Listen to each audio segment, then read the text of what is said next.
Welcome back to the IBFP. Here's your host, Boxing New.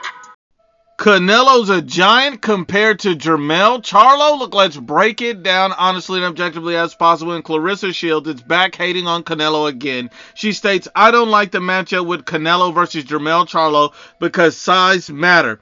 But skills, grit, and that unwilling to lose mindset matters too. So if I can conquer a giant, so can Jermell Charlo. Let's get his ass.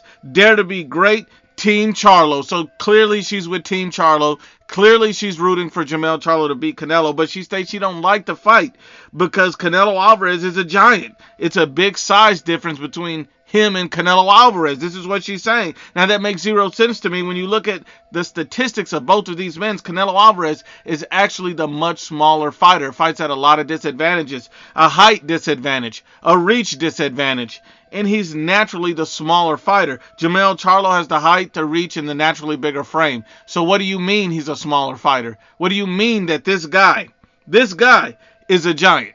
How is he a giant when he's a smaller guy? It doesn't make any sense. Canelo fights at a higher weight class because he's not trying to drain himself to have an advantage. That's the difference between Canelo and Jermell Charlo, just like many other boxers. Look at David Benavidez. The guy should be a cruiserweight. At the end of the day, you got to be honest and unbiased about what you're seeing.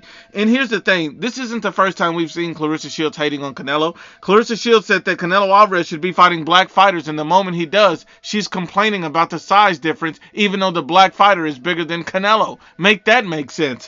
Claressa Shields was hating on Canelo earlier this year, basically stating that I'm the face of boxing, not Canelo. Anybody with a brain knows you're lying. And the funny thing about Claressa Shields in all of this is she's the one who tried to cherry pick a much smaller fighter in Katie Taylor. Think about it. Katie Taylor is 3 weight classes below Claressa Shields, and you wanted to fight her. You wanted to challenge her. Katie Taylor said the size gap is too immense for her to cover. But you were wanting that fight badly because you wanted a payday. You said it would be the biggest fight in boxing. But with Canelo, Jermell, it's a problem. And the difference here is Jermell's actually bigger than Canelo. Katie Taylor had no advantages over you. You would have been a monster in the ring with her, which would be completely unfair. You're not keeping that same energy, you dumbass. Because men lie, women lie, but the facts don't lie.